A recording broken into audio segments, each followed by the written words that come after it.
So we're here to talk about our birth story. Just gonna jump right into it. It was not as planned at all, but what birth story it really is. So the night of, I was 40 weeks and 2 days past due, and I started having really bad period cramps is what it felt like. Around like 4 o'clock, I think it was. Yeah, in the afternoon. Yeah, and I didn't know if it was labor or I had no idea. So I started timing the contractions on my app, and they were about 5 to 6 minutes apart. And that's when they say to call the doctor. So I took a shower and wanted to see if they went away because I'd been having pains like that like throughout the week before, but intermittently. So after the shower, they still didn't go away. So I called and they said, if you're ready for an epidural, then come on in. And at that point in time, I wouldn't say I was ready for one, but I was planning on getting one. And by the time I got there, I definitely needed one. So we left like at right on time. The weeks leading up to it, you had been in pain, but you could tell that night that these were a lot worse and that you were in a lot more pain. Like I think I knew this was the real deal right away. Yeah. And then as we're driving there, they just got stronger and stronger. And it was about a 40-minute drive from where we are to the hospital. So we got there pretty much in the nick of time, I'd say. And once we got there, since I wasn't being induced, I was set up to be induced 2 days after that. So I had gotten a COVID test earlier that day, fortunately, since I was planning on being induced that Saturday. And they hadn't admitted me yet. So Alex wasn't able to come in to the delivery room when I first got there, and then... Which killed me. I had to sit out in the truck and talk to her on the phone while she was in pain. That was the longest 2 hours of my life right there. And it was like pitch black outside. We got there around 7 o'clock. They put me in a room and checked my cervix, and I was only dilated 1 centimeter. And it was the most painful cervix check that I've ever had. And I think, just after that, the contractions just got so much stronger and worse. So the nurse told me that I'm just gonna hang out there and they'll kind of see if I'm gonna stay the night or if they're gonna send me home, depending on how much further along I get with dilating and my contractions. Within like a half an hour, I was in excruciating pain, crying and calling Alex, and he was just sitting in the car. He tried to come in at one point, and they told him no. There's strict security because of COVID, which is understandable. And the nurse had told me it would probably be about 2 hours that they'd let me go and see, how much I've been progressing. But after that half hour, I just called the nurse in tears, and I said, can I get this epidural now? Can my husband come in? I'm in so much pain. And finally, she agreed. So they got the epidural process going. They told me to call Alex. They had him come in. I lugged in, 4 bags? Yep, and forgot the car seat. And forgot the car seat. But luckily, that wasn't an issue. We were able to get it on when we got discharged with this little one. So after that, you weren't in there when I got the epidural, right? Yeah, I was. You were? Okay. Yeah. So I got the epidural and instantly felt so much better. Unreal. And I'd highly recommend it to anybody because I think I was having back labor. No question. It was like night and day from before you got it to after. Yeah, because my back was in so much pain and it just kept getting stronger and stronger. And as soon as I got that epidural, I think the next time they checked me, it was an hour later, and I went from 1 centimeter to 6 centimeters dilated. So it could have just been the fact that I was more relaxed. So I was, at this point, getting excited, okay, this baby's coming. What time was that around? I'd say 10, 11 o'clock at night. Yeah. And then they kept having me maneuver on one side and then to the other to kind of get the epidural on both sides. And they said the baby's heart rate, they didn't like it on one side, and just to keep switching so they could have, an accurate heart rate measure. It's not fun watching you get the epidural. I felt bad. I know it worked, and I would recommend it too, seeing what you went through, but it's a big needle, and it was hard to watch. Yeah, and the hardest part was staying still for that epidural. I knew I had to stay as still as possible, or else it might not work, we'd have to do it again. But when you have those contractions, it was just so hard to stay still. But it all went well with that. So then the nurse said, okay, just relax now. They put that like peanut ball in between my legs, and I was like on my side. That was around midnight probably, right? Yeah, and they said this is the time to get rest, and they'll come back and check me.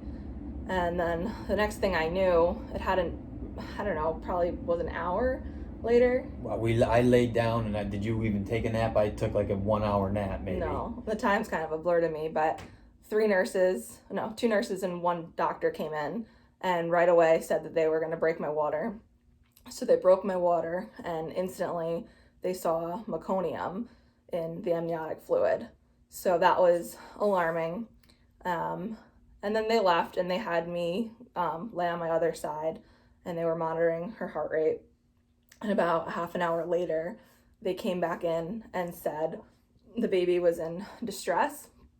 And ever since they broke my water, and I hadn't dilated anymore, they checked me and I hadn't dilated anymore. So at that point, they kind of told me that it was dangerous and I could be in labor for a really long time, especially since I hadn't progressed at all. And since the baby was in distress and the heart rate was kind of all over the place, and with the excess amount of meconium, they recommended a C-section right away. They were concerned that the baby might consume the meconium or inhale it, and if it stayed in there too long, that could be bad health-wise for her. Yeah, so it was one thing with the meconium, and then another thing with the fetal distress. And they didn't know how long the meconium had been in there for, how much, if she had swallowed it, and that's what I was really terrified about. So I immediately said, whatever you think, absolutely, if that's what's necessary. And they agreed, and within 20 minutes, I was wheeled right in for the C-section. Not planned at all. We went to labor and delivery classes. I never thought I'd have to get a C-section. She was actually breech up until 37 weeks. So once she flipped, I was like, oh, great. Like, nothing to worry about. So we get in there. We had a plan, but we did the right thing by listening to the professionals when and took their advice as to what we had to do, really. Yeah. So grateful to have delivered at a hospital. Absolutely. So when we got in there for the C-section, it was about 2:30. I was in there. She was delivered around 3:10 a.m. So it was within a half hour that she came out, and I saw her quickly.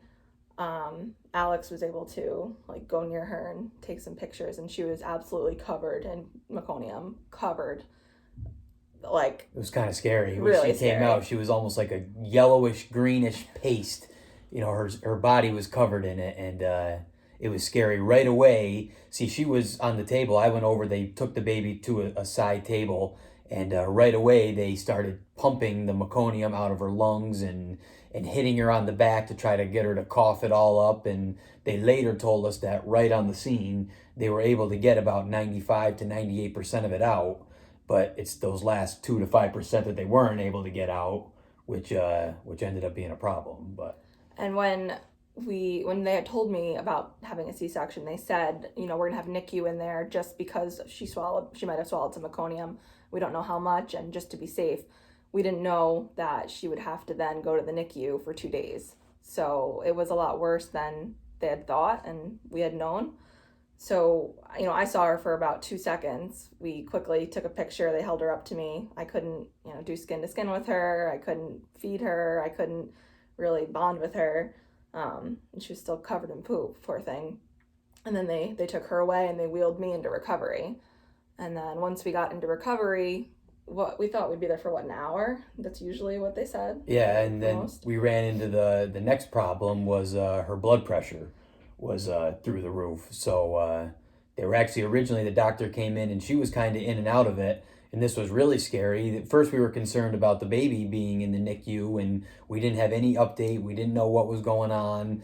They told us that she was in stable condition. And when we heard that, we kind of got concerned that, whoa, maybe this is more serious. When you hear someone refer to it, well, she's stable, kind of makes you think that it's not good. And then they tell us that her blood pressure's through the roof, and it could be because of sepsis. So, instantly hearing sepsis, I was out of it, but I was still alert. I just was still shaking from the epidural, from a side effect of it, and just wasn't feeling, 100%. I just had a baby taken out of me and taken away into the NICU. So I asked our nurse right away, sepsis, I know people die of that. Is that something I should be concerned about? Like, what's going on? How long we're going to be in here? And she's, oh, no one's dying today. But it was terrifying, and my blood pressure wasn't getting any better. So instead of staying in there for an hour, we ended up being in there for 10 hours? Yeah, let's see, from about 3:30 a.m. till almost like 1 p.m. Yeah.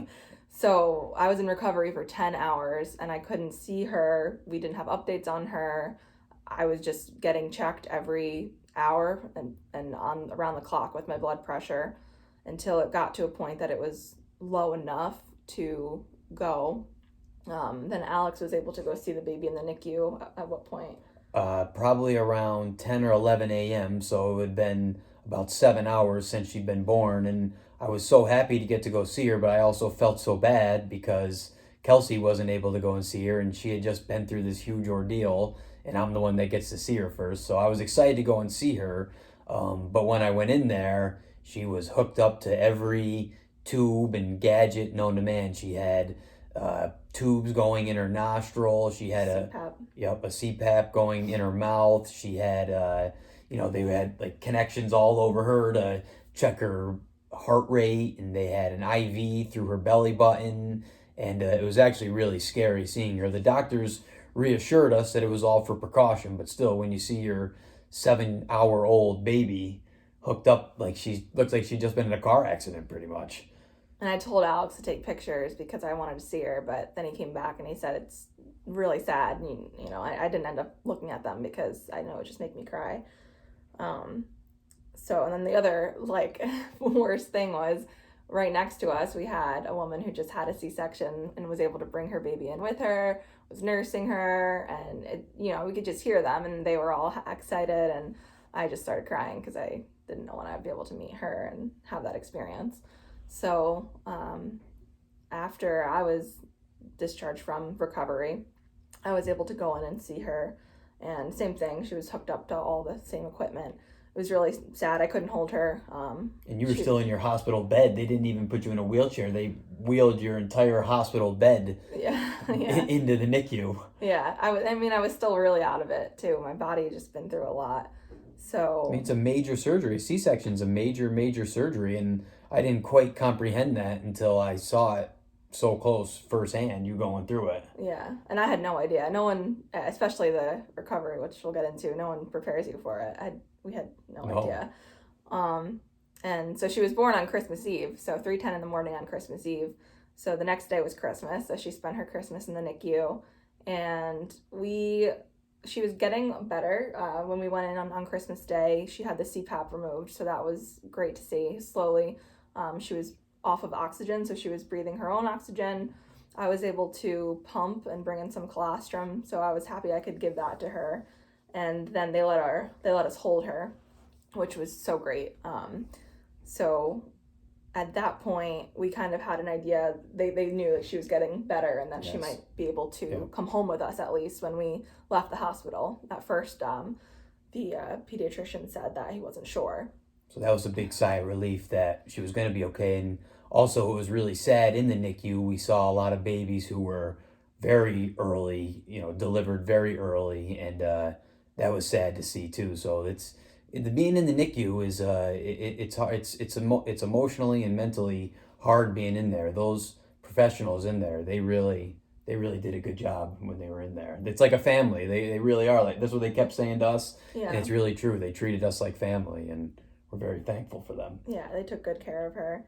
And then we got the news that she would be able to come room with us on the 26th, which we were so excited about. A little nervous, but yeah, a little nervous after everything, and I was still in a lot of pain after, but it was just great to have her with us. And we barely got any sleep. We kept checking to make sure she was breathing, and the nurses, they came in every 2 hours to check my blood pressure, my vitals, and give me medication and everything. So we were exhausted, but so happy that she was with us.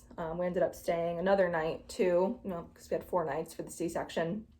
And she was doing great. I mean, then the pediatrician came in and he was saying he thought it was a lot worse at first. Do you remember what he said exactly? Yeah, he said that it was, at first they thought it was a lot worse, and that because there was so much meconium when they broke her water, they thought there was a and then when she came out, they thought there was a possibility that she really breathed in and consumed a lot of meconium. So, but it turns out that they were able to get a lot of it out right away before it was able to do any damage. And like I said earlier, there was only like 2 to 5% of it was still left. So they took some blood and they took some samples and they sent it away to see if there was any infection. So that took 2 days to get back. Yeah. So once that came back, they realized that there was no infection. I think that's when they realized she was in the clear. Yeah, and at first in recovery, he came in and didn't really give us any peace of mind because they hadn't known how much, if she'd swallowed anything, if there was an infection. And we really just wanted that reassurance that she was going to be okay and that everything was going, well. But he really was stern, and I mean, he didn't sugarcoat anything. But I mean, they have to. They didn't know. So it was better to be prepared that way than to think everything is fine and turn out not so great. So that was probably good that they did it that way. All I wanted to hear was that she was fine. I mean, when you're in that state in the recovery, it just, that was one of the scariest parts, aside from when we got to the hospital and I was alone having the contractions. That was definitely terrifying too and painful. So, but she's doing great now. We had quite the first couple weeks with her. She's 2.5 weeks now. She had a really bad tongue tie, so we had to get a frenectomy done.